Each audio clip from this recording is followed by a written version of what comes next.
Welcome to the Poisoner's Cabinet. I'm Sinead. And I'm Nick. And this is your weekly podcast exploring the lives of the great poisoners, macabre murders, and captivating crimes from across the centuries, and creating curious cocktails inspired by the tales we tell. And it's episode 154. Yes, it is. 154. Yes. It seems like a big number. Yeah, it's the biggest number so far. So can't argue with that. Oh my God, you're the person who just cuts through with the logic here. So it is the biggest number that we've done so far. Thank you for validating me. So, I feel good about that. If it's that much bigger than 153? No. No, not greatly, I would. No, it just suddenly felt weighty for some reason. Maybe it's just the 154 made it feel important. Okay, I feel some sort of therapy in your future is going to reveal sort of that you had a great aunt that once lived at number 154. And terrible, terrible things happened there. All she did was run down staircases. So, yeah. It got dark very quickly. It's one of those things that everywhere we walk now, you're going to see 154 in various places. It's just be like, well, now I am. Graffitied on a wall somewhere, and it's like, oh, it's 154. Oh, I want to buy this thing. It's 1 by 54. Well, I'm going to get a bus. It's bus 154. I mean, that's firmly now implanted in my head, so that's a thing. Everywhere you go. Also, where am I shopping that something's £1.54? I don't know. The £1.50 shop. I don't know. It's a popular place. Yeah. It could be multiple things, not just one thing for £1.54. It could be 2 or 3 things that add up to £1.54. I get to the till and I have the crisis. I have a complete exactly. breakdown. In public, not just quietly in an aisle. No, there's a queue behind you. There's a woman there going, fucking money. And you're there going, no, my great aunt. She served me salmon from the wrong side. 154 times. I had enough. I'm glad you have my entire life mapped out. Sorted. I do feel like you're hiding behind an aisle at the time going, good, good. Absolutely, yeah. I'm just around the corner with a big paintbrush. 154, 154. But you're well anyway. Yeah, absolutely. I'm planning loads of stuff. You have a weekend in mind. Yeah, absolutely. It'll be great. That is lovely. Any poisonings this week? I mean, I think you've got big enough plans as it is. Exactly. I've got too many plans. I can't be doing with poisonings as well. Can't be troubled with these poisoning shenanigans. Far too much going on. I have to break someone's psyche. I'm quite looking forward to that. You so would. Every now and then I look at you like, you would be an absolute psychopath criminal mastermind. And we'd all go along with it. If only he weren't so lazy. That's true. That's the one thing that we have. Yeah. It's like, he would destroy the world if he could be bothered to leave the house. Already have your pajamas on. I'm going to point this out. You're swilling your red wine, Machiavellian style. All I have to do is put a packet of biscuits down. Oh, I'll be asleep. Yeah. Well, we got off to a rollicking start, haven't we? Grand. Well, speaking of making grand plans but being too lazy to execute them, and biscuits, let's thank our delicious Patreon subscribers. I bet they like a ginger nut. Oh, I bet they do. Thank you very much to the very nutty Amanda Shepherd. And to Inga Scheibselberger, or Scheibselberger. I hope I said that right. Probably not. We tried. Thank you so much, you delicious, sexy, sexy Patreon subscribers. We love you endlessly. We've had fun on Patreon this week. We told a tale that may have inspired Shakespeare.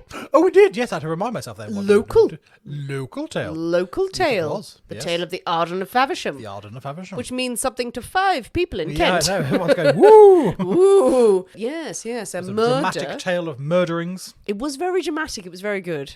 It was very Lots good. of running around and failing to kill people. Failing to kill, yes. But if you want to know what the hell we're talking about, please do consider joining us on Patreon if you haven't already. It is a lovely platform where we put out an extra episode every single week, as well as lots of bonus content and frivolity. Also, our book club is there, where you get to have a live chat with me at the moment every single month. Nick may put in an appearance. If I actually read a book. I'm intrigued by this one. Come and join us on Patreon/The Poisoner's Cabinet if you want to know more. Well, Nick, are you ready? To drink cocktails and talk about poison?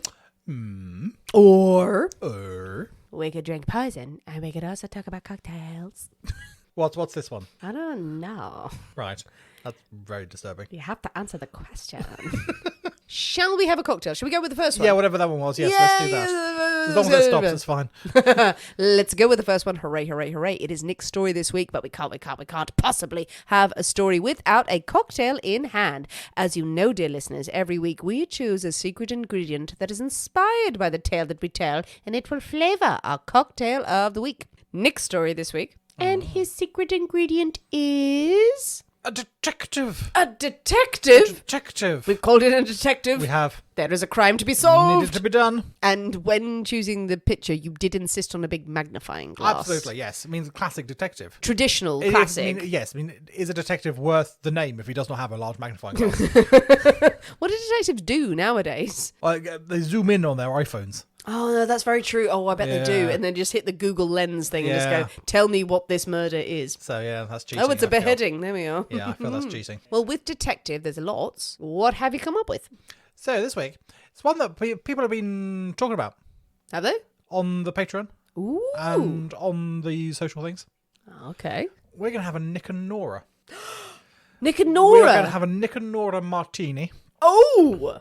Named after the film that everyone keeps on saying we should watch, and we still haven't watched it yet, but maybe this weekend if we get some time. The Thin Man. Yes, The Thin Man. So we mentioned this on Patreon episode the other week. It was just a random fact in the episode. And we've never seen this film, The Thin Man. No. And everyone jumped on and said, how have you not seen it? Got the husband and wife who solve crimes, but they have cocktails all the time. Exactly. So I think, yes, the husband is an ex-detective. He's an ex-sort of cop. Yeah. And the wife is sort of an heiress, sort of woman who just drinks cocktails all day. And they go around solving crimes and drinking cocktails and making drinks. Yeah. And the glass, the Nick and Nora, is named after this couple in the film. That's And your favourite kind and of it's my glass. favourite type of glass, the Nick and Nora. They are detectives who make cocktails. Yes. I mean, bloody marvellous. Wonderful. So the Nick and Nora martini. Nick and Nora It's been martini. a while since a martini. Well, indeed, yes. I'm excited. Okay, I think it is high time for us to slink, sleuth-like, into the poisonous cabinet kitchen and shake up a storm. So we'll see you in a minute. We'll see you in a bit.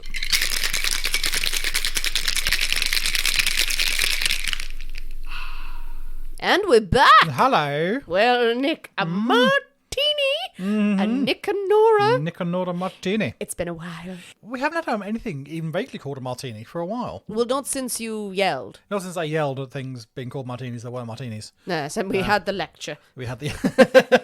It's just everyone calls everything a martini. But this looks like a martini. Yeah. This is beautifully, beautifully clear in the lovely Nick and Nora in the glasses. Nick and Nora glasses. My favouriteest glasses in the history of the world ever. Now, what makes it a Nick and Nora? Just the glass? Or is there something secrety in here? We'll see what you think. Oh, okay. It smells of alcohol. Lovely. Excellent. Lovely. Well done, yes. Cheers. Merry Christmas. Merry We're actually Christmas. clinking today. Way. That'll do the trick. That's brilliant. I always forget how much I love martinis. Yeah, I have them so infrequently. It's good. They're strong, but they're a good strong. They don't have that sort of spirit-forward quality that sometimes you get with like the bourbon drinks and things. Yes. That you know Oh. you're drinking. or things will not end well. Yeah. They don't have that sort of oomph behind them. I can drink 2 martinis of a night. A third, maybe ill-advised, but never more than that. Yeah. And you just have a nice buzz. Yeah. God, this is lovely. I can't tell what the thing is, though. Gin Yeah. is in there. It's a gin martini. It's a gin martini. With martini. No, with martini. There's a little something. No, there's not. Is there not? It's a gin martini. Oh, right. Is that it? Oh, good. Because I did not know what it was. It is as classic as you can get. It's a 3-to-1 ratio martini. And it's just called the Nick and Nora. And it's called Nick. I suspect because it was featured in the film, I believe, and also it's in this particular style of glass. Martini ratios. You know, they vary so much. Yeah. And everyone has their own particular Ah. spin. This is a 3-to-1. 5 to 1 is a lot. It's a lot, yeah, But absolutely. it's not 5 shots. I mean, it's just... No, but still, it's like a glass of gin with a bottle of martini over in the corner somewhere. Sort of. Would It's like, you call this a dry or a wet? probably a wet martini, I would say. This is not particularly Yeah? a dry one. Do you want to explain to the nice people the difference? It would just depend on how much vermouth you've got in there. Yeah. So the more vermouth, the wetter it is. Yeah. The less vermouth, the drier it is. If you want it dry, you would stir it around the ice and then actually drain it. Yeah, absolutely. You can do that. So put the vermouth into your mixing glass with the ice. As you say, stir it around so that it coats the inside of your mixing glass, and then get rid of it, and then you put it in the gin. And that is the Very dry. very, very dry, barest minimum of vermouth you're going to get in there. Lovely. Well, So, I mean, yeah. it's great. It's great. It'll It's a get you there. brilliant drink, and we've not had it before. We've not had just a classic martini. Classic martini. I'm going to enjoy this Yeah, while I am absolutely. told a story. Yeah, indeed. And you must get it so cold. You must get it so cold. I mean, even I. Oh, I, yes. I put these glasses in the freezer before you came. And I never usually bother with that. But with a martini, it is imperative. That is the height of sophistication. That is the level, isn't it? You need the martini glasses The glass chilling. is absolutely... I feel very fancy. With our Nick and Nora's firmly in hand, Yes, is it time for a story? it is. Yay! And I've gone a bit rogue. I've gone a bit off-piste with this Okay. episode. There's going to be skiing and There's X-Men. skiing, absolutely. So we are not focusing on any murderer or thief or fraudster, but on a man who has gone down in history as one of the most famous detectives Oh! who ever lived. Sherlock Holmes. Is Sherlock Holmes. We're doing a whole episode on Sherlock Holmes. Like, oh, no, he's not real. I've read lots of books. He was very good. He did a lot of things. So today we have the story of Allan Pinkerton. Pinkerton Agency! And Oh my of- god! And of course the detective agency that still bears his name. Yay! Very exciting. Still? Yeah. Oh, Yeah, Pinkerton's still there. I didn't know that. Oh yeah, it's still massive agency. Oh, can we hire them? Yeah, I don't think we could afford it. Yeah, we can. They're a division of Securitas. Ooh. Still going. No, I want to go into the Pinkerton office and just straighten out a nice crisp £5 note and say, I have someone who needs to be followed, sir. Yeah. So, but who was Allan Pinkerton, and how did he get into his life of detecting? Tell me. Well, he was born in Glasgow. He's a Hey! Scot, which I did not realise. Born in 1819 to William and Isabel. William had been a police officer, but he sustained an injury in the line of duty and was no longer able to work. The family sort of struggled on until eventually he passed away. Alan was only 10 years old at the time when his father died. Now there was no income whatsoever to support the family, so Alan had to give up school, go out and earn a wage. So he became an apprentice barrel maker in A cooper? Yes, the Macaulay Cooperage Works. That is a great place to work. Absolutely. I mean, Macaulay Cooperage? the Macaulay Cooperage. There's always need for more barrels in Scotland. Tiny little wage he got was enough to just about get the family by. Now, while he was working at the cooperage, he discovered a sort of a political side to himself. Okay. Chatting to other barrelers, other coopers there, and they got talking. And he's only early teens, but he is a man at that point. this No, I mean, time. to be fair, like that's how most young working class men will discover politics, is actually having debates with all their fellow workers. Absolutely. So he actually joins the Charterists movement. So the Charterists were a movement of working class people Who made charts. who stood up for the rights of working folk. Yay. And they had a charter of things they wanted to accomplish, hence the name Charterists. And it was all about every man gets a vote. So you don't have Not to... women. Not women. No, not at this point, not women, but every man gets a you don't have to sort of own property and all this sort of stuff. Absolutely Everyone- right. Every man gets a vote. Anyone can stand as an MP. Yeah, You don't have to be a landowner to stand as an MP. All their charter, the things on their charter, were about improving the lot of working class people and making a fairer and more equal society. Love this man already. Which are good goals, I feel. Unsurprisingly, such reforms are not really popular with those in charge. Famously not. They are quite happy with how things are. And Glasgow is a hub of the Charterist movements. They're mainly based in sort of the north of England into Scotland, and Glasgow is a particularly Working class area, vocal hub. And Allan Pinkerton, he's right in there from the beginning. So much so that his name starts appearing on lists. Lists of people the authorities want to quieten down. They want to silence. You're making a bit too much noise. Now, the following passage I'm going to read is actually taken from a book called Spies in the Civil War by Wagner and McNess. Nice. I wrote this book. On March the 13th, 1842, he was due to marry a young woman from Edinburgh, Joan Carfer. One of his friends rushed in just as the wedding ceremony was ending and warned Pinkerton that soldiers were approaching to arrest him. Pinkerton and his new bride quickly slipped away. They hid until the following morning, when they made their way to the docks and boarded a boat bound for Canada. Oh, nice drama. So absolutely. Hunted by the authorities, and the only option he seemed to have was actually flee the country. So now he's on board this boat for Canada. Now, as the ship approaches the Canadian coast, a fierce storm blows up and pushes the ship 200 miles off course. This boat is actually forced onto a reef near Nova Scotia, and the boat founders and starts to break up. Oh. All the passengers, everyone is forced into the ocean, into the sea. Thankfully, they are not too far from land. They can see land from where they end up. So a lot of the passengers are able to struggle to the beach and get out, and where they are eventually rescued by a passing ship. But they lost everything. Obviously, all their belongings and cargo. All they had was the sodden clothes that they were discovered, and everything else has been lost to the ocean. Devastating. So now they've arrived. Alan and his wife Joan. They've arrived in this new country completely destitute. They have absolutely nothing. Any belongings and money that they may have packed to make their new life in Canada better, it's all gone. They're absolutely screwed. Shit. Now, fortunately, he has some contacts who are already in America. Ah, good. Some Scottish friends from Glasgow who had already made the trip across, and the Scottish expat community is very active and very supportive. So they are eventually able to make their way down to Chicago from various sort of handouts and loans from the community. Oh, sure, fair play. And they get themselves down to Chicago, where his friend offers him a job working as a cooper, as his trade, working for Lil's Brewing. Lil's Brewing in Chicago. Lovely. Yeah, they need barrels as well, and he is now an expert barreler. People need barrels. Barrel for all things. Everything needs a barrel. Yeah, everything really does back then. Back then, you don't have a plastic bag or big tubs to put things. Barrel for your whiskey, barrel for your cereal. Barrel for your wife, your grain, and all the waters. Barrel for your snacks. Barrels to ride over waterfalls. You need barrels. Everyone needs a barrel. Now, he works for the brewer for a few years, but he's not made this trip all the way across the Atlantic to work for someone else. That's not the American dream. He is going to make a name for himself. He's going to do things his own way. Ah, fair enough. And that's what he wants to do. So once he's saved enough money, he quits his job and sets up on his own. His barrels are going to be the very best barrels anyone has ever barreled. Barrels should have been the secret ingredient, I feel. Why weren't they the secret ingredient? There's a lot of barrels going on. You panicked on the secret ingredient, didn't you? So, before I got fully into the barrel aspect of the story.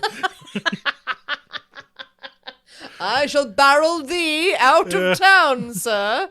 So he's going to make his own barrels as one man. So he set up his own little factory. He moves out to a little town called Dundee, which is about 40 miles outside of Chicago. Dundee? Yes, and it has been founded by Scottish immigrants. Surprising that he goes there. So he goes there. Well, I was drawn to it somehow. Drawn to it there, and it's just far enough away that they don't have their own barrels. There, so they need a barrel maker. They need their own cooper. I am now picturing a lot of sort of coopers standing in the street going, "This is my territory. You can't make a barrel here, sir." That's exactly how it was. Yeah. That's exactly how. So, I mean, he goes out there initially by himself and he builds himself a cabin. Nice. He builds, he's a cooper. He builds a home. I'm sensing it was round. He builds the sort of little workshop on the side. And then once he's built the cabin, his wife comes over from Chicago.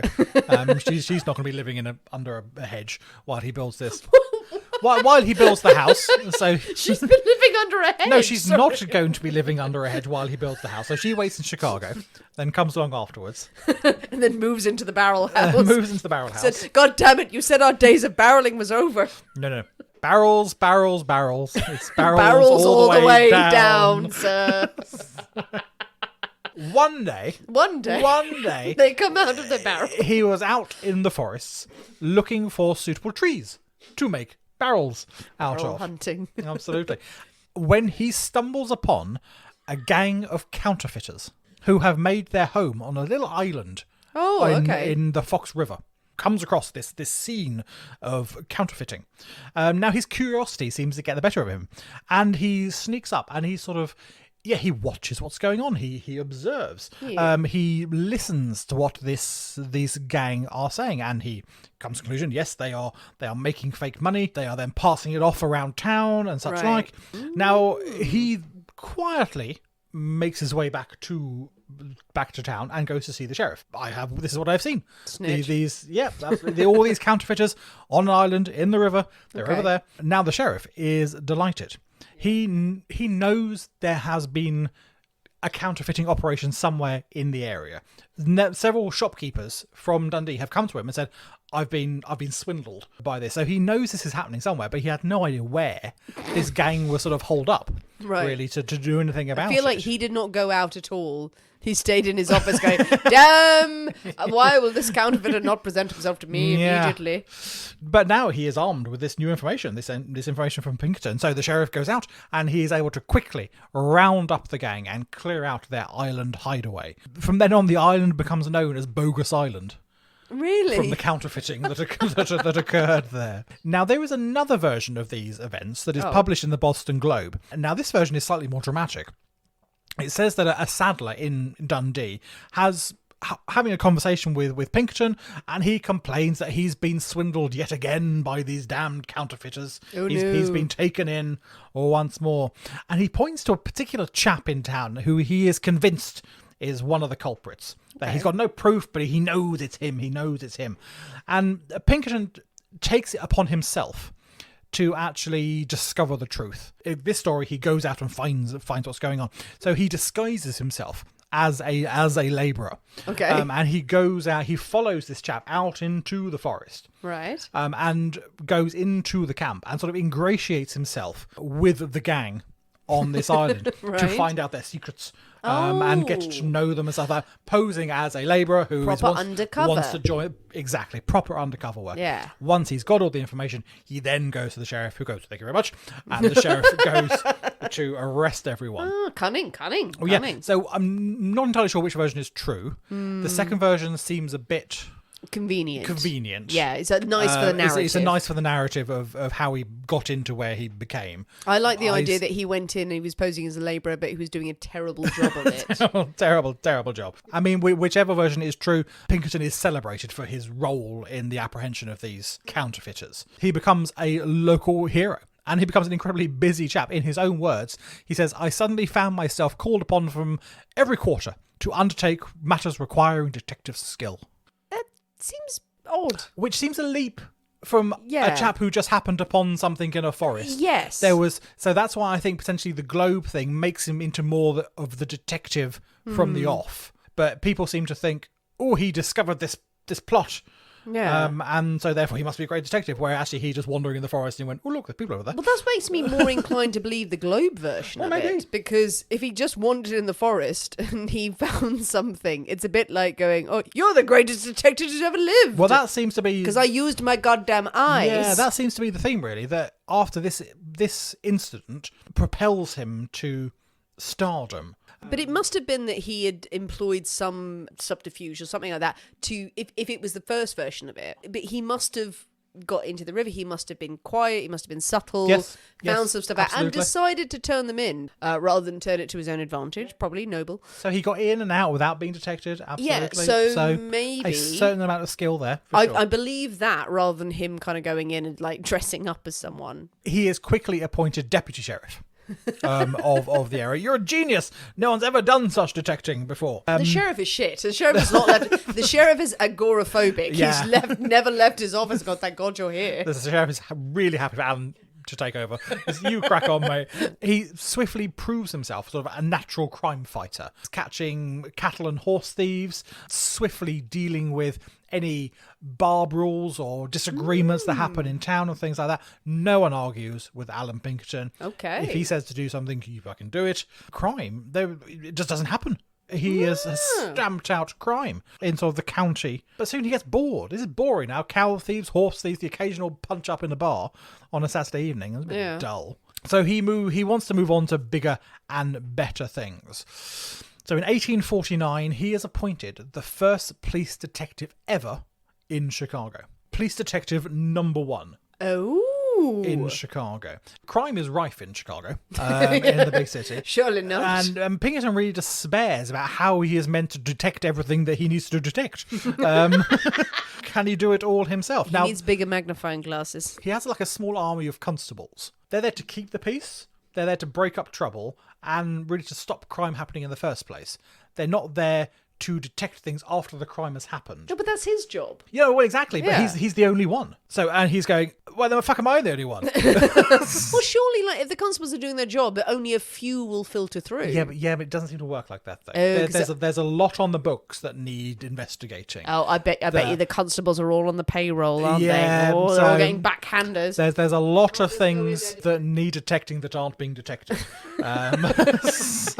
How many times are we going to use detecting as a verb? Lots. Basically? So many.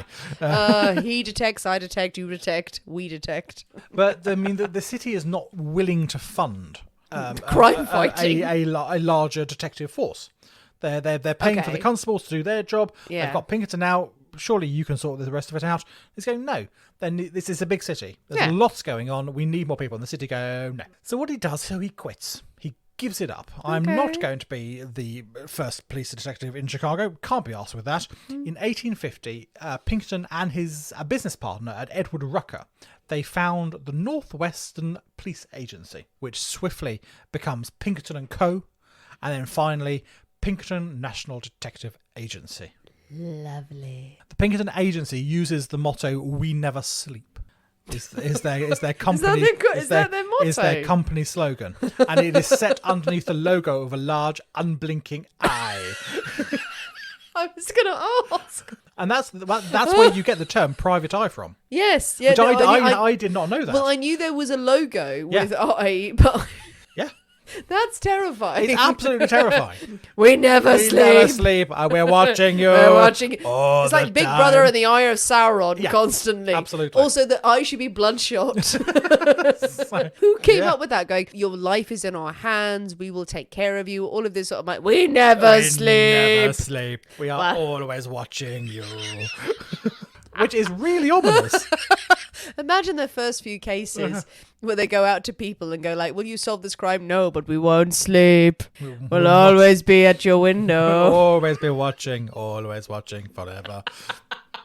Good for them. I mean, it gets the message across. I mean, fuck's sake. Just a giant eye. Just a big eye. Now, the agency is the first to sort of formalise methods that are now used as standard by detectives across the world. Shadowing suspects, Nice. Surveillance, undercover agents, all this sort of thing became sort of stock in trade for the Pinkerton agency. Oh, I love it. That had really never been done before. And they quickly achieve a reputation for their effectiveness and their sort of no-nonsense approach, really. They don't take fools gladly. They are key in solving a series of train robberies in the late 1850s. There had been a massive expansion of the railways, leading enterprising criminals to try and ambush trains as they went across country and such like. And they quickly came to regret their life choices when they discovered there was a Pinkerton agent aboard the said train. So the criminals did not end up well, usually bouncing along behind the end of the train or something, or with a bullet in their head.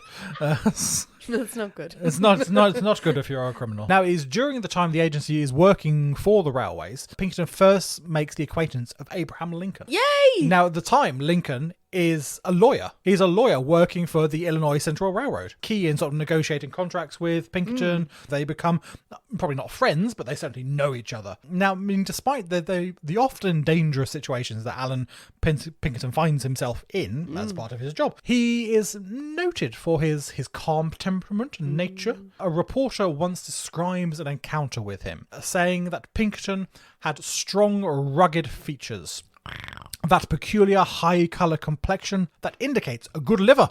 Short, crisp, curly hair and beard, dark, piercing eyes that impressed with me the opinion that he was looking into rather than at me. About the mouth and eyes there was an indescribable something that tells of a resolute will, a fixed purpose, and great determination. I'm quite aroused. Yeah, absolutely. I mean, oh my. That's a he Tinder, sees Tinder something, bio and doesn't a half.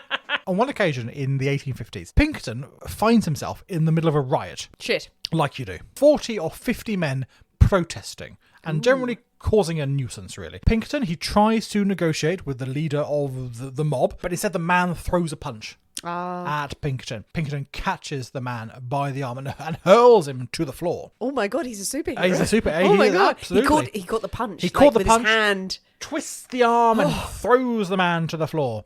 Now, still clutching this man who is on the ground by his arm, Pinkerton begins dragging the flailing chap across the street to the jailhouse. Now, the other rioters, They argue and they attempt to stop Pinkerton dragging their friend away, but he just swats them off left, right, and centre. Yeah, just with one hand, knocking them down. There are women just standing by taking off their bras. Absolutely. Like, please drag me to wherever you're going. I am 100% behind this. As he approaches the jailhouse, the jailer stands there waiting to close the door. As Pinkerton is supposedly coming through with this man, that's efficient. I like the jailer is there ready to slam the door shut. Instead, Pinkerton instructs the man to keep the door open and step outside. Within a few minutes, this mob have stormed the jail building, thinking they are rescuing their friend. As soon as they are all inside, Pinkerton, who has snuck around the room and is now outside, slams the door shut and has locked them all inside the jail.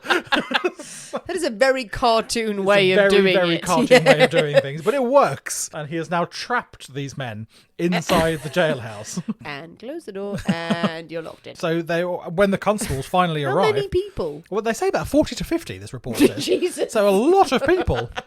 And they all do seem to be a bit like sheep. They all the main person's gone in there. We almost go in there. Always go in there. No, I will tell you. I'll tell you for true. My grandfather taught me this. With a mob, with a crowd, you intimidate the leader. Absolutely. Then you intimidate the crowd. Yes. So there's always a leader at the front of a crowd. Yeah. So even in a mob, that leader goes into the jail and they're all going to well, follow. Pinkerton's dragged him into the jail. Yes, he's dragged him in. They go, oh, we have to follow him. Yeah, absolutely. Like that mentality takes over. Mob mentality, there it is. And they all fight. Now, eventually, say, the constables do arrive and all the men are arrested and led out of the jailhouse in chains. Where they go, presumably back into the jailhouse again, I don't know. But they are all arrested and dealt with. In 1855, the agency is called in to solve the case of mail theft.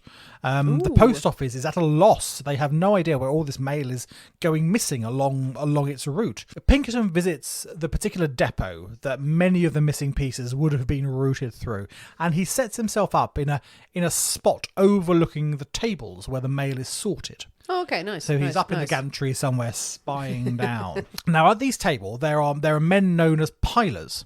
Now, they arrange packages on the table with sort of address labels facing forward and stuff like that. So the next team, who are known as throwers, can easily see the address and then throw them into the appropriate baskets depending on the destination. Pinkerton focuses in on one particular piler, a man called Perry Denniston. He notes that Denniston, he handles the mail for longer than the other pilers in his team, almost as if he's trying to judge what's inside, the thickness of the envelope, see what's going on there. Pleasing thickness. Pinkerton decides to test the man before making his accusations public, and he prepares a series of decoy letters.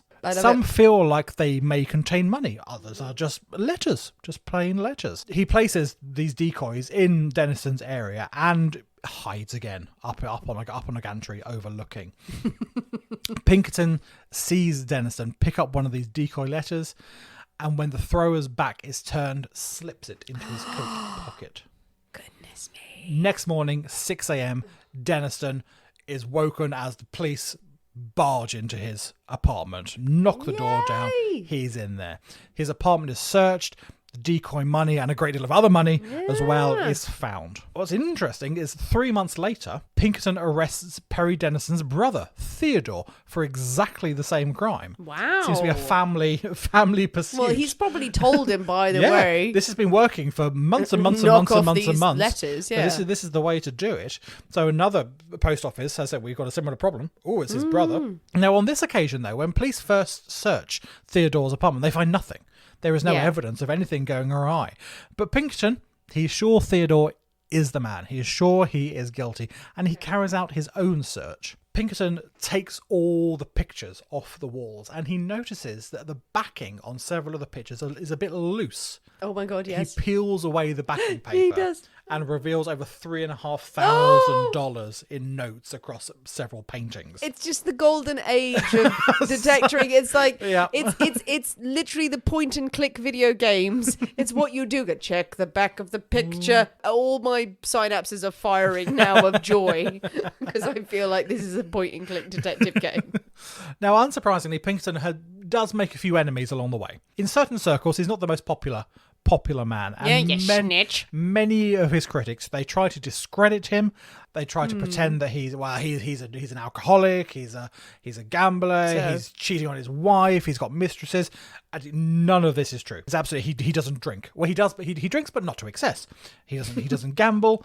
He's very, very happy in his marriage. His only vices are he likes car racing and horse riding. Though if those can be considered vices, those are his hobbies. Really, and that's as dramatic as it gets. So they're able to find nothing to sort of blacken his character. Well, everyone's trying to. Everyone is trying to, but they can't find anything. I bet he really had a kink, though. I'm sure he did. Yeah, I'm sure he can't had be that something. straight-laced and that focused on stuff. Sure, he had something. One of the things he was known that he enjoyed was writing. He wrote books. He wrote 17 books over his career, and all the books they detail his life as a detective, the cases he worked on, some of the methods he employed. But yeah, 17 books were published. His first book was titled The Expressman and the Detective, and focused on his pursuit and capture of a particular felon, Nathan Maroney. It was a dark romance. Yes. But I feel a little parched. Do you? I feel a bit parched. Excellent. Also, I think we need to read from this erotic novel that he's written. Shall we have a beverage? Shall we? Marvellous. Well, Nick, we have more martinis. We do. Continue on your tale. So, The Expressman. And the Detective. That does sound like the erotic novel we all need. Absolutely. And it may well be. Because you're going to write it. I'm going to tell you all about it. So this chap, Nathan Maroney, now he is suspected of stealing $10,000. The rogue. From his employer, the Adams Express Company. Now, there's no hard evidence against Maroney. The company, they've already carried out sort of an internal investigation to try and find out something, but they find nothing. But a few months later, another shipment goes missing, and this one contains $40,000. Terrifyingly huge sum of money. But again, Maroney, there's no evidence against him. So the Adams Express Company, they contact the Pinkerton agency to try and get their expertise in finding their man and solving the case. Is this the book? This is the book, but it's based on one of his case history.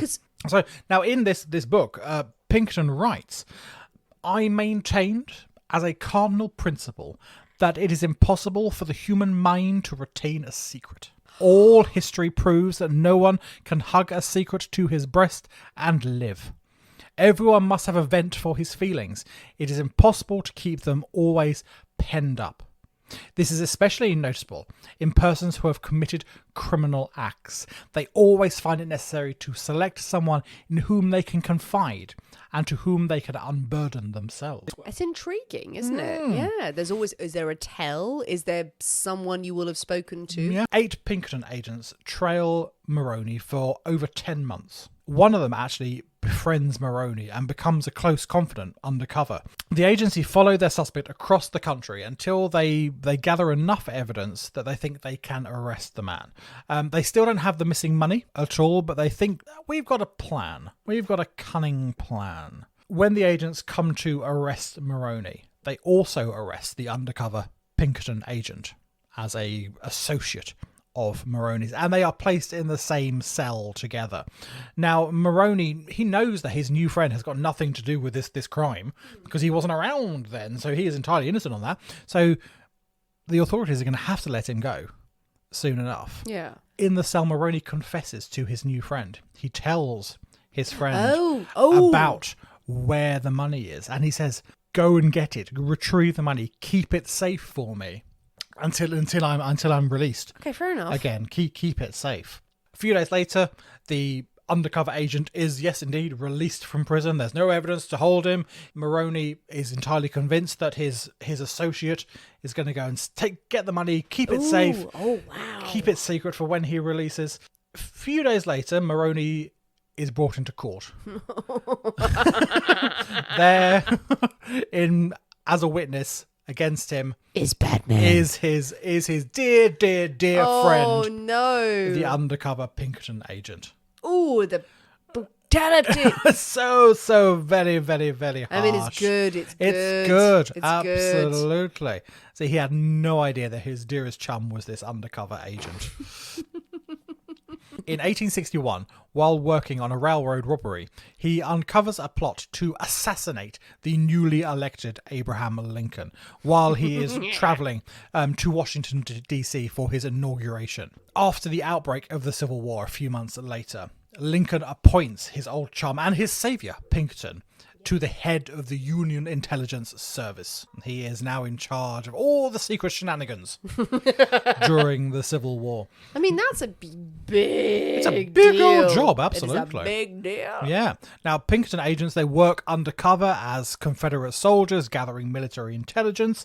Allan Pinkerton himself goes undercover, posing as a Major E.A. Allen. He sets up spy rings behind enemy lines. His men infiltrate Confederate sympathizer groups that get set up in the north. They even go as far, they will sort of interview slaves who have escaped the south and who are fleeing north. They will interview them to discover troop movements, what they've seen on their journey north, and they compile this huge sort of all this intelligence information. Not everyone was particularly impressed by the information presented.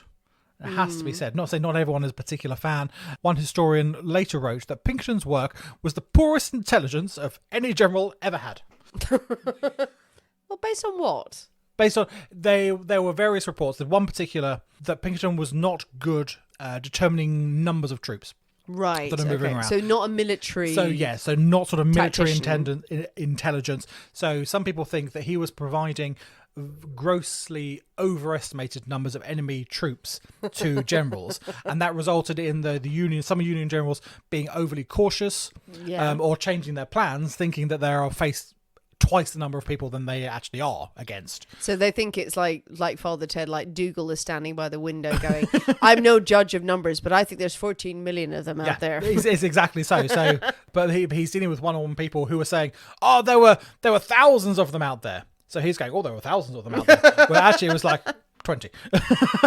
And that's impacting the general's decisions about how they react to that.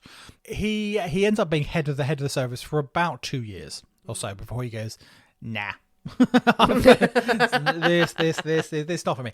I want to go back to my agency work. Gonna start my own thing. Lincoln's fine. Yeah. Nothing will happen to Lincoln after this. He'll be absolutely fine. He'll be right as rain. So he goes back to his capturing train robbers. While dining out on the fact that he saved Lincoln for many years. Yes, I think yes, absolutely. He has now a considerable standing in society. This has been reported upon. And fair play. But yeah, absolutely. He saved the president from this threat. And why wouldn't you? In the 1870s, the Pinkertons are hired by a railroad company to track down the infamous outlaws Jesse and Frank James.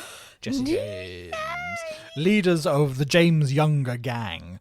Now, they spend months chasing down these hoodlums. One agent is murdered while trying to infiltrate the gang, trying to go undercover. Does not work. 2 others die in a shootout with the gang as they make another successful escape. After repeated failed attempts to capture the outlaws, the railway companies actually give up and they withdraw their funding from the agency. So you've had no luck. I'm not paying you any more money. Now, Pinkerton continues to track James at his own expense. It is now a matter of personal and professional pride that he catches this man who has eluded him. And cost him a contract with the company, cost him money. He's throwing his own money in there now. I don't want to say it's like a film, but it's like a film. The hunt comes to an unfortunate end. Oh, and they're naked. In 1875. When they've all got their clothes on. Oh, shit. Pinkertons, they launch a raid on the James's brothers, their mother's house. Oh, shit. In Missouri, thinking that the brothers are there. Now, Frank and Jesse are actually nowhere to be seen. They have been tipped off about this incoming raid, and they have fucked off. Finding their fugitives gone, the agents get into a rage. They are absolutely furious, and they get into a massive argument with James and Frank's mother, Zerelda, who is at the house. Now, during this sort of standoff, one of the agents throws a grenade through the window. What the shit? The blast blows off part of Zelda's arm. Oh, God. And kills Jesse and Frank's 8-year-old brother, which is a turn, really. This botched raid turns public opinion completely against the Pinkertons. You Until think? this point, they were heroes. They had worked for the Union. They had saved the president. All this sort of stuff. Yeah. Now they're fucking murderers.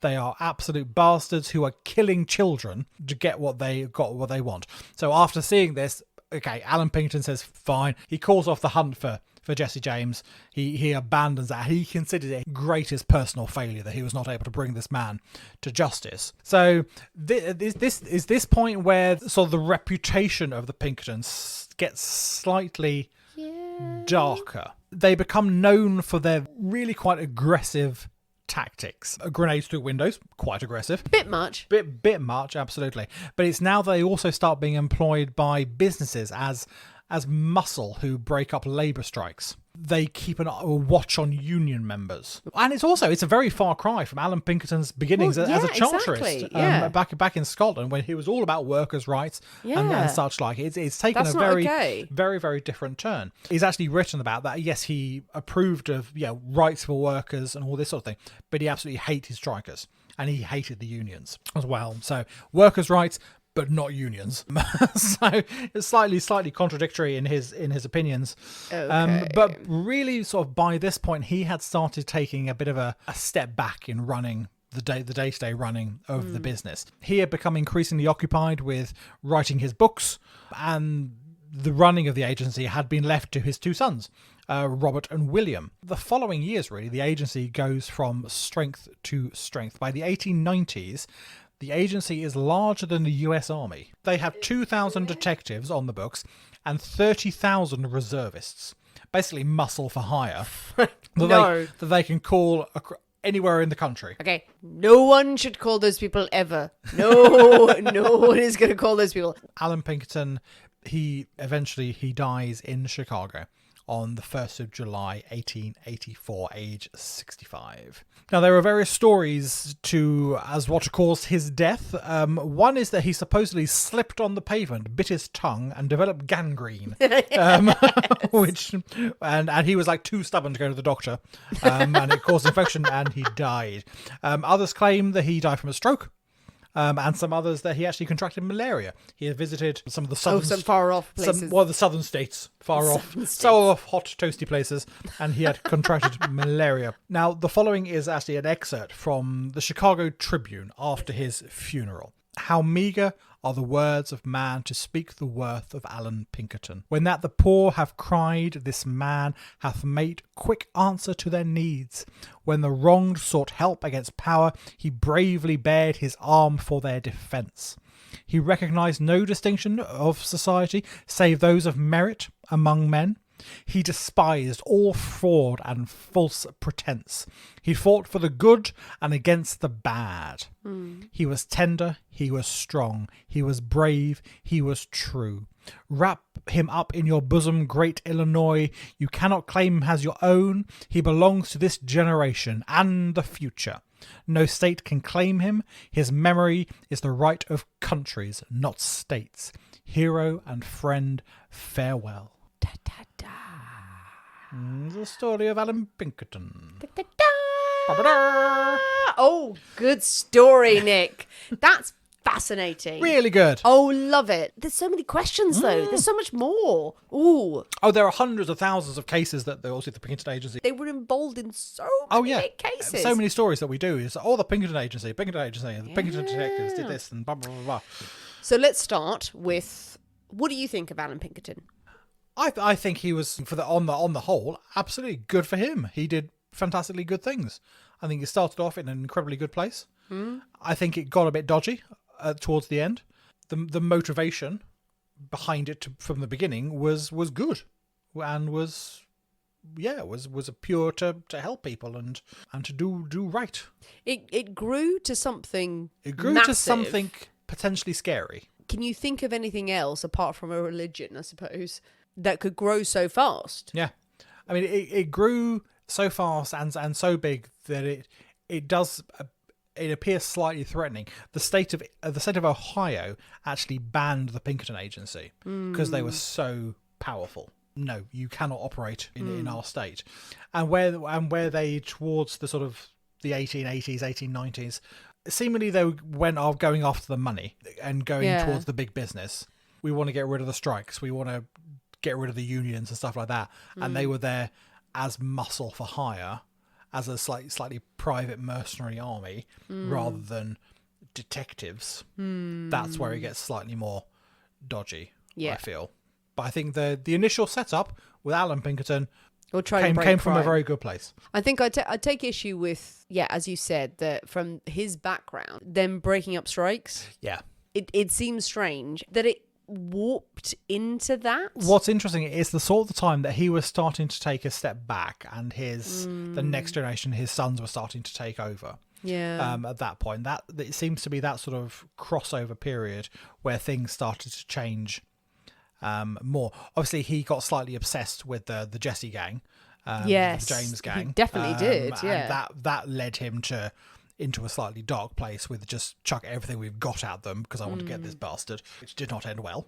But then I think after that, he seems to have taken a bit more of a back step. And then his sons, who perhaps didn't have that more, obviously, that moral line. I suppose when you grow up, he grew up in Scotland. His father died young. He had to provide for his family. Yeah. He grew up having to work for pennies, and so he was very working class. I'm sure his sons, when his sons came along, he was horrendously wealthy by this point. His sons grew up with a lot of money around them and not having to work and not having to struggle. So they're favouring big business and where the money is, rather than the workers where their father had come from. So I think potentially that's where the shift comes into the more we want the money, we'll do what it takes just to bring us more cash. Yeah. Rather than the moral side of things. It's an insight into that world, into the history. We think of how they're portrayed in probably fiction, their involvement in certain famous cases, and there are famous true crime cases they are involved in, aside from Lincoln.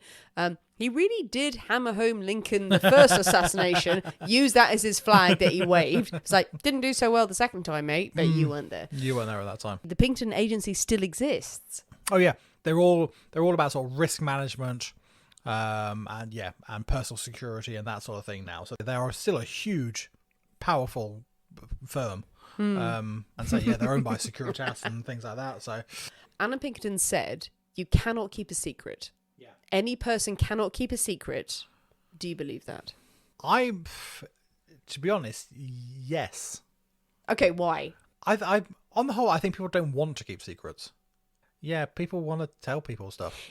If you've committed a crime, are you going to be able to keep that in? That's the thing. I don't know if, thankfully I never have. So but I don't know if you could. We've done 154 episodes of people committing crimes. Yeah.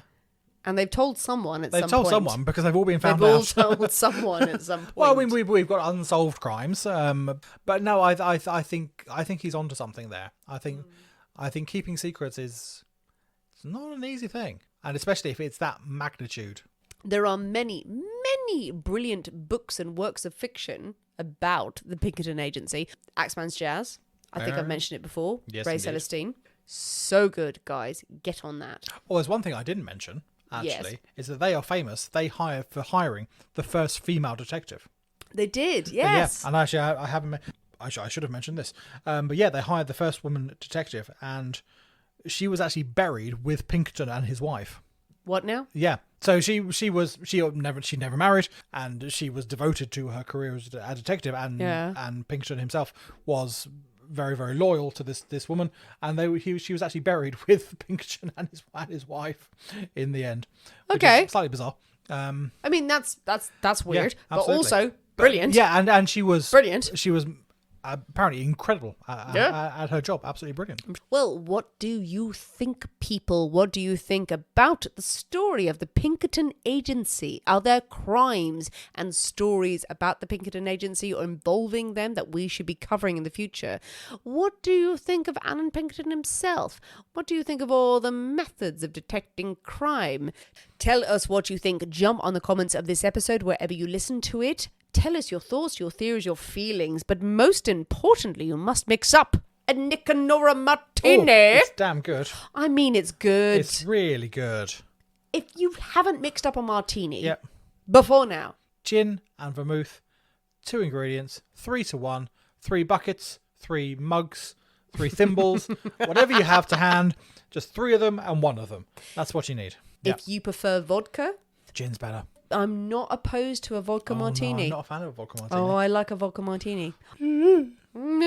Because I'm a fancy You're a woman. Fancy bitch. Thanks for listening, guys. We have been the people inside the Poisoner's Cabinet. We will see you next week. And remember, your loved ones are trying to kill you. They never sleep.